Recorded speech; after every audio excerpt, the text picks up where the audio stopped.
Good morning, students. Today we will discuss about 7th class mathematics lecture.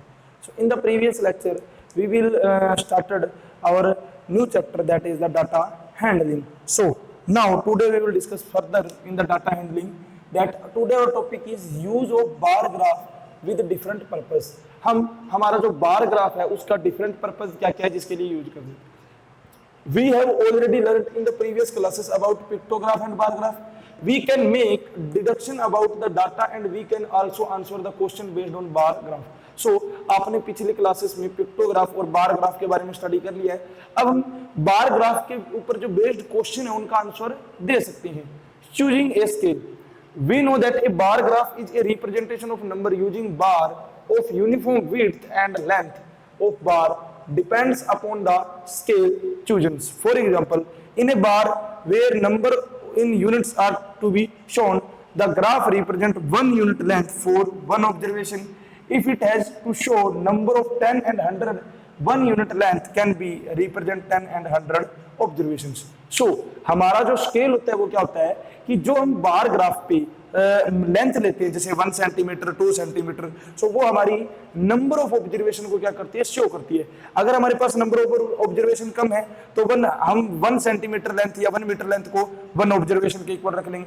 और अगर हमारे पास number of observation ज्यादा है जैसे 10 या 100 नंबर ऑफ ऑब्जर्वेशन है तो हम 1 सेंटीमीटर या 1 मीटर को 10 या 100 ऑब्जर्वेशन के इक्वल क्या करेंगे, राइट करेंगे. So this is the scale that we can use in bar graph.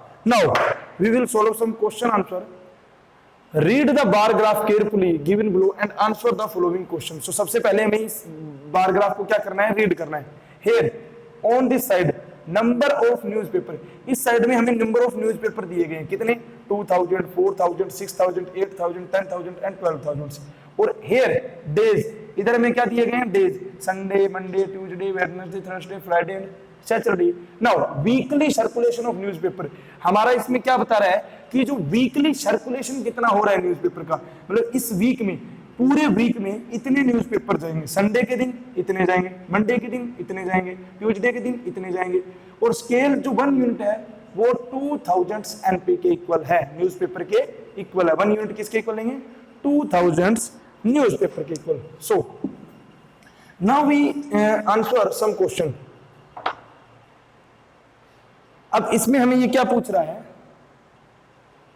On which day was the circulation maximum, कौन से दिन सर्कुलेशन मैक्सिमम है. तो बार ग्राफ सबसे ऊपर किसका है, संडे का.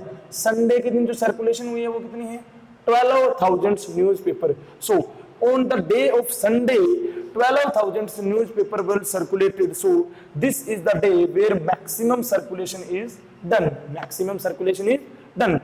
On which day was the circulation minimum, कौन से डेज में सर्कुलेशन मिनिमम हुआ है. So we can see the bar graph, lowest bar graph, lower bar graph is on Tuesday. So on the Tuesday 2000 newspaper will be circulated. So on that day circulation is minimum.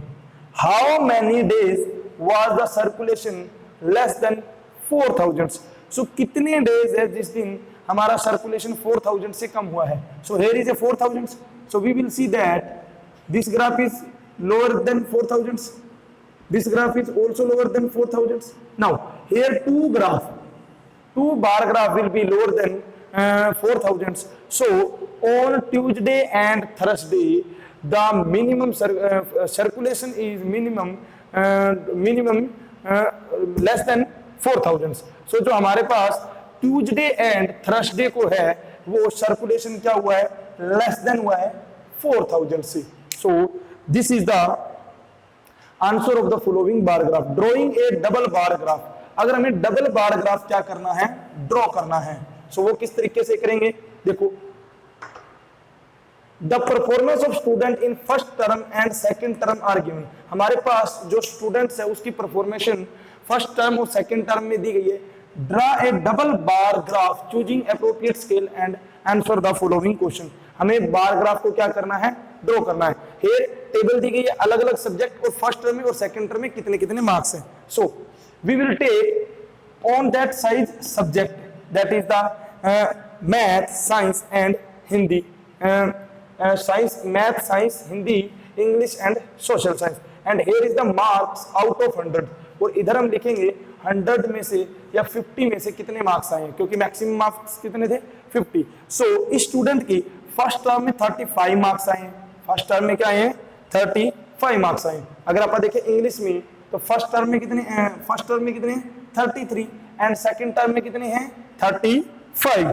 सो यहाँ पे जो ये वाला without dark वाला किसका है second term का, और जो डार्क वाला ग्राफ है वो किसका है फर्स्ट टर्म का। सो फर्स्ट टर्म में यहाँ पे सेकंड टर्म पे कितने हैं 35 एंड फर्स्ट टर्म में कितने थे 33। तो हमने यहाँ पे इसको इस तरीके से रिप्रेजेंट किया। इसी तरीके से हिंदी का, मैथ का, साइंस का एंड सोशल साइंस का हम क्या करेंगे रिप्रेजेंट करेंगे। So this is here some question और also again in which subject has child improved his performance the most, कौन से सब्जेक्ट में चाइल्ड ने अपनी परफॉर्मेंस है वो इंप्रूव की है। तो देखो ये फर्स्ट टर्म के हैं, इसमें ऊपर गया है, पहले में 33 थे उसमें 35। सो इंग्लिश में इंप्रूवमेंट हुआ है, यहाँ पे नीचे आया इंप्रूवमेंट नहीं हुआ, यहाँ पे ऊपर गया है। तो मैथ में भी इंप्रूवमेंट हुआ है, यहाँ पर भी ऊपर गए, साइंस में भी इंप्रूवमेंट हुआ है, सोशल साइंस में भी हमारा क्या हुआ है इंप्रूवमेंट हुआ है। तो 4 सब्जेक्ट्स हमारे पास 4 ऐसे सब्जेक्ट हैं जिसके अंदर उसने क्या किया है इंप्रूवमेंट किया है। In which subject is the improvement list, कौन से सब्जेक्ट में इंप्रूवमेंट है वो सबसे हमारी क्या है कम है, तो ये हमें बतानी है। तो इंप्रूवमेंट अगर हम देखें इस ग्राफ में यहाँ पे इंप्रूवमेंट कितनी 2 ही नंबर की हुई है, ठीक है, ये हम टेबल से देखेंगे। जैसे यहाँ पे 33 से 35 पे गया 2 नंबर की इंप्रूवमेंट, यहाँ पे इंप्रूवमेंट हुई नहीं, यहाँ पे 4 नंबर की इंप्रूवमेंट, यहाँ पर भी 4 नंबर की इंप्रूवमेंट और यहाँ पे 1 नंबर की इंप्रूवमेंट सॉरी। सो जो हमारा साइंस सोशल साइंस है उसमें सबसे कम इंप्रूवमेंट हुई है, उसमें सबसे कम इंप्रूवमेंट हुई है। सो इसका आंसर क्या आ जाएगा social science. Has the performance gone down in any subject, किसी परफॉर्मेंस कोई सब्जेक्ट ऐसा भी है जिसमें डाउन गई है परफॉर्मेंस, हाँ Hindi, here 36 to down 34। So these are the answer of the following questions. So इस तरीके से आपको बार ग्राफ बनाने हैं और इस तरीके से बार ग्राफ के जो क्वेश्चंस हैं उनके क्या देने हैं आंसर देने हैं। So what is your today's homework, you have to complete exercise 3.3। आपको 3.3 एक्सरसाइज क्या करनी है कंप्लीट करनी है। This is your today's homework and this is the end of your lecture. Thank you.